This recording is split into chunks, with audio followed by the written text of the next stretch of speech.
Hi, Sagittarius and all friends. I just naturally go towards the Sagittarius because of the channel. I'm so sorry. I'm sorry, but welcome to Monday. Happy Memorial Day. So, I don't actually expect that, there'll be a full audience for this right away, but there's always an entire playlist for this.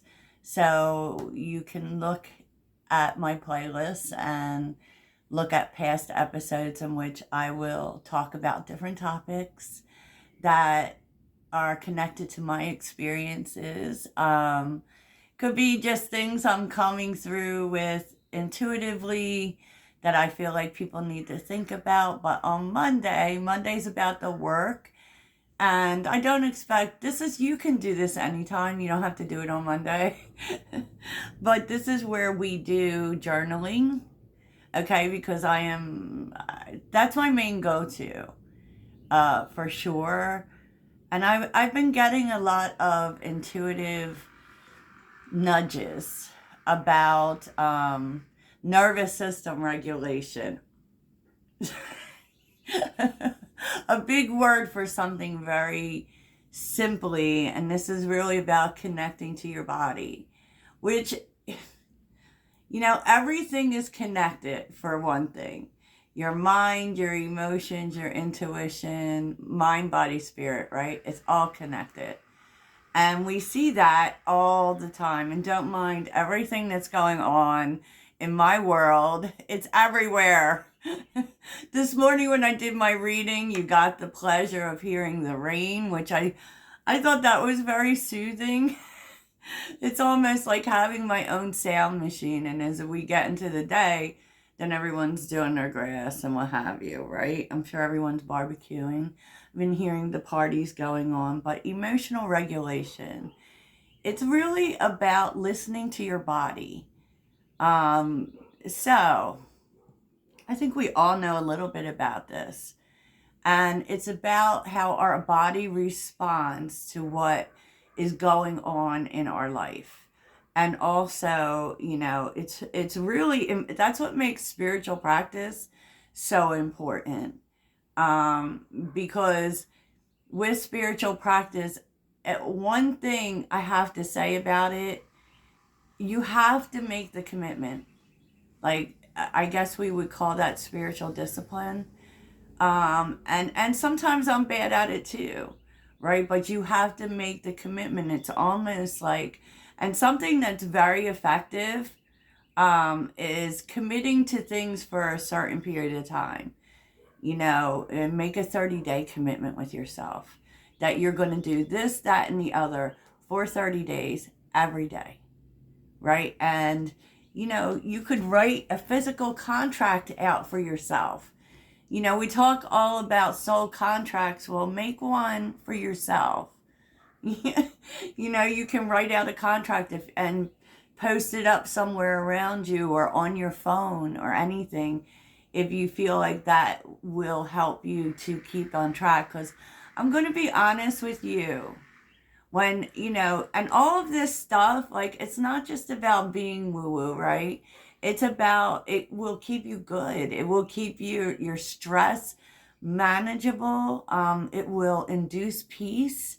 Your relationships will improve. I mean, it helps even your work life. It helps literally everything. That's what spiritual discipline does for you. And there are people who think that they don't have time. You have time to take care of yourself. You do. You can turn it into a process that's just a half hour a day. And I tell you this because, okay, it's how our body reacts to what's going on. Also, trauma sits in the body. And a lot of people, you might say, I'm not going through any trauma. We all have trauma. We all have it, and it sits in your body. Okay? Even when something happens, somebody pisses you off, you've created trauma for your body. And I saw this play out in my own life, y'all, because I am not perfect. Far from it. If you've ever listened to my readings, I don't proclaim to be an expert at anything. um, besides being me. And sometimes I'm not even really great at that. but, but basically, I am on this path with you because, look, transformation is an everyday process. It's why I have so much trouble with the whole ascension uh, rhetoric, because we're always ascending. We're always learning. We're always growing. And we also go back. So, and I feel like at times when we do that, when we revert to some old behaviors, we really punish ourselves. I know I did this to myself. So let's get into my story, because this is about my experiences. I had one, first of all, I got on this journey because a lot of things were going wrong in my life and I was stressed the fuck out. And something had to give. I knew I was having regular panic attacks, knowing that that runs in my family. So I come by it naturally. It was all the time. And if you've ever had a panic attack, it is like the worst thing ever. And then I would say, like, they would just come out of nowhere, and I would say to myself, what the heck? What is going on? I'm not stressed out, because we expect those things to happen in the moment, like when something has happened. No. And that's what makes spiritual practice important. You know, you could have a delayed reaction with your body. It could be your body could be reacting to something that happened 10 years ago. And that's why all of this work is so important. I can't drill it into your heads enough.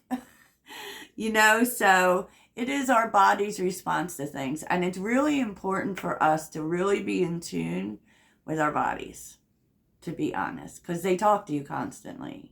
So let's get into my story, because I'm a Sagittarius. I get distracted. I go here, I go there, and then I come back. And we will also do journal prompts at the end, and something special, an intuitive exercise with tarot, that is special, that you actually can keep a running tab on.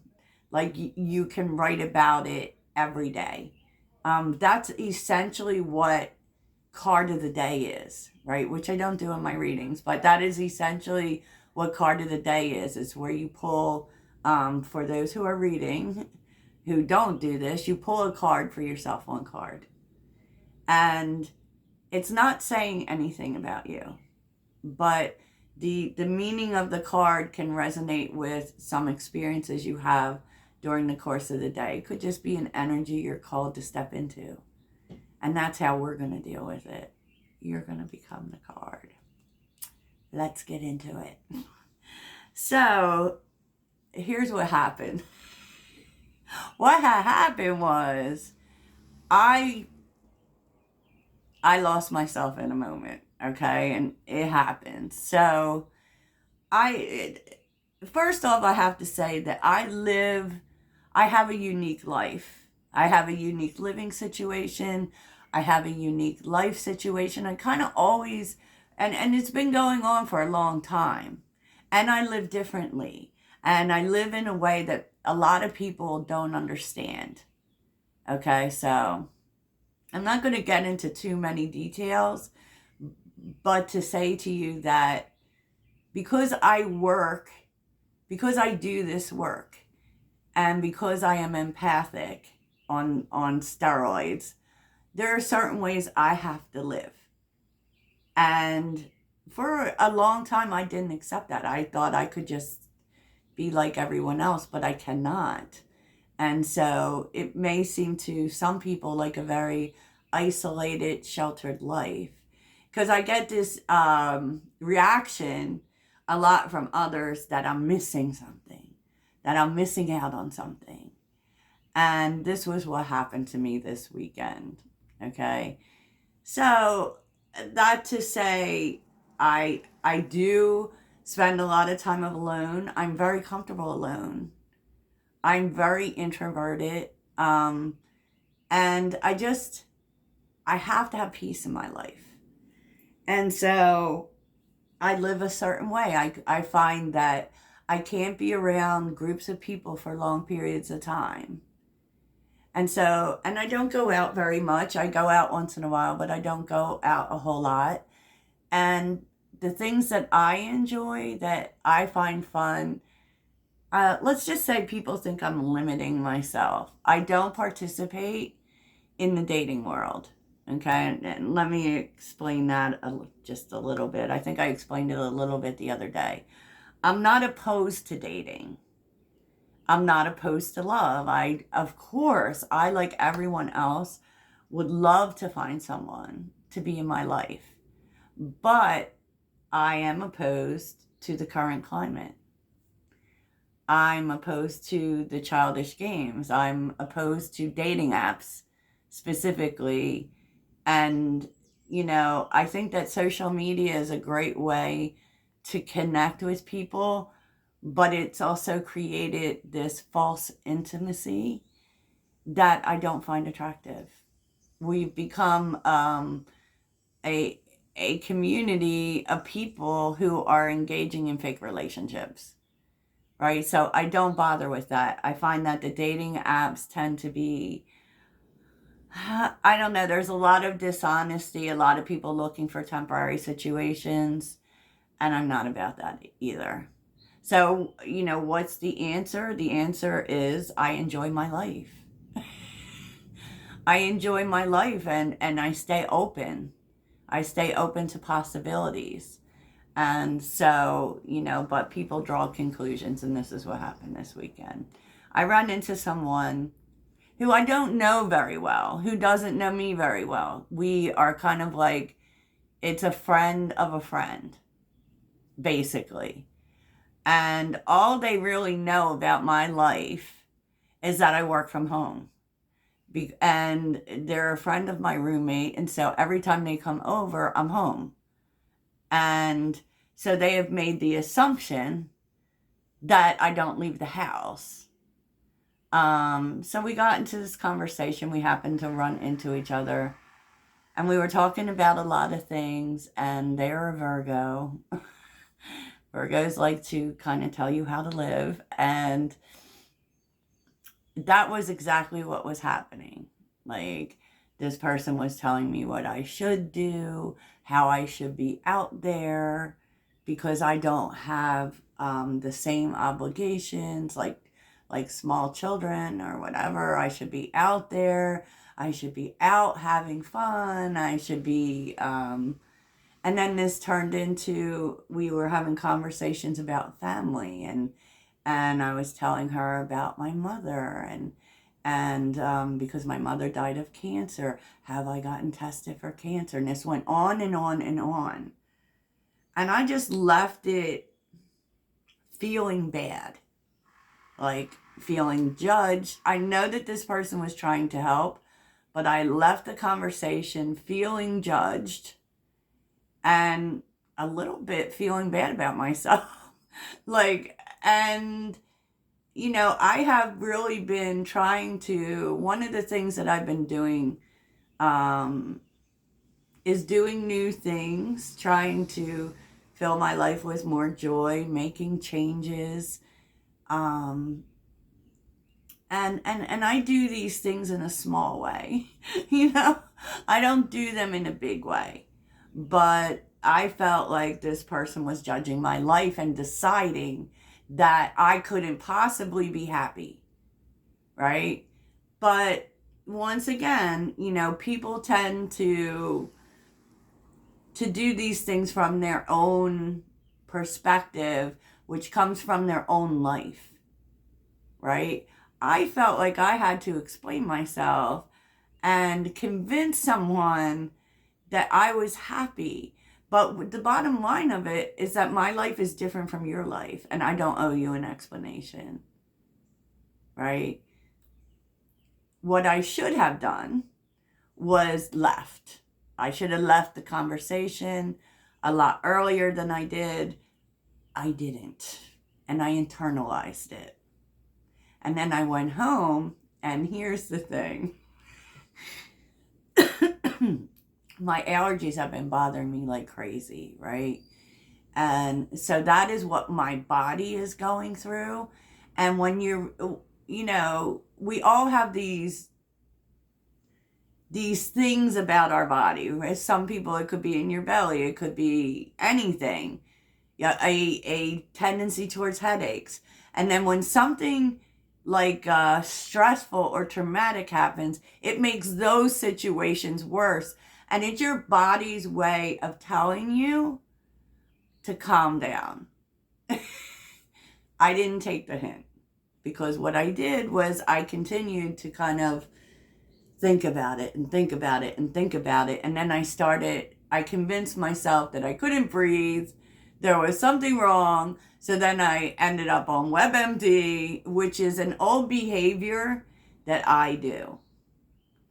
So I remember one time when I was having a fierce panic attack. It was going on for like hours. And what keeps a panic attack going a lot of the time, even stress, I would say, is the thinking about that. So they say the worst thing about a panic attack is thinking about the panic attack. So this is like a toxic behavior I have. I looked up online everything I could find about panic attacks. And by doing that, I kept it going. I wasn't solving any problem whatsoever. I just kept it going. And this is what I reverted to on Saturday. And the truth is what I should have done is, one, I probably should have changed the subject. I probably should have diverted, or walked away or left the building or whatever it was, and just knew that she didn't really know anything about me. She doesn't know me like that. Two, and then I should have just not thought about it. I should have told myself that, right? And then two, I should have meditated. If you want to get rid of anxiety quickly, freaking meditate for like 3 minutes, or find something else to do. The problem I find a lot of times is that a lot of people's answer is to do something else. Like when they're going through stress or there are feelings that come up or whatever, the answer seems to be do something else. But that's not, I'm not going to tell you what your answer is, but it's still going to be there. So when you stop doing this busy thing, it's still going to be there. All you're doing is putting it off. It's best to just kind of regulate your body, regulate your nerves, right? We have to have some coping mechanism for dealing with stress. Otherwise, it just sits in the body. Now, for a long time, I was really good with chaos. Like, I felt like I thrived on it. But there came a point when I did not anymore, and your body will tell you what that point is, right? Your body will tell you everything you need to know. I'm just saying. So, in terms of, like, I was doing something, I have a bad habit, right? And it's been irritating my allergies. And so, my body was signaling to me, hey, slow down, right? It's the smoking, right? So I did, and it's gotten better. So you really have to get in your body, because stress, depression, not dealing with your shit can cause disease. I believe that, like, a lot of major diseases are highly affected by your nerves, by depression, by, yes, all of the things. So there are some things that you can do, and some things that I have found helpful are now somatic exercise. They're like very kind of relaxed yoga that really gets you in your body. It really tunes you into your body, because you need to be, right? And I will put links in the description, I found some things on YouTube where you can find it. There's also like sound therapy. I found a video that I am just in love with right now. It's sound bowls for nervous system regulation. And literally with sound healing, you don't need to do anything. You don't even need to meditate. All you need to do is listen to it. Just put it on, put your headphones on, go about your day. You really don't need to do that. And I also found a meditation. And all of these things are 10, 15 minutes or less. You have that time. And journaling. I firmly believe journaling is necessary, and movement in your body is necessary. And also asking yourself the right questions. For instance, why? Talk to your body. Why are you hurting right now? What is going on? And take a look at what's going on in your life. What are the things? How can you change your habits to improve something? That's why I started working out. But why I started doing these small little new things was because I knew I was bored and restless. And eventually, that can, a big, big symptom of being dysregulated is fatigue. Big. And I see it in so many people today. And lately, fatigue is a big, big, big symptom. Fatigue, stomach pain, headaches, and there's so many like self-soothing things to do too. Like tapping meditation is a great way to even raise your energy. Even just, and this is going to sound weird, self-massage. Just touch yourself. Do something creative. These things, we hear people say them all the time and we don't really think too much about it, but it's really true because you want to do everything you can to be healthy. Start your day saying you feel good. I feel good. I feel good. And that's not about being happy all the time. Because you're not going to be, nobody is. Right? It's about, though, regulating yourself and discipline and knowing, though, that you can't just do this when you're feeling stressed out. You got to do it every day. It's just like the suspended relief medication.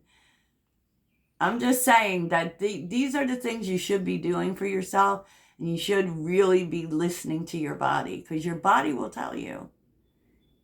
Start talking to your body. How y'all feeling today? I'm just saying, and that's what I have for you. I'm going to do the journal part in a separate video. So, toodles.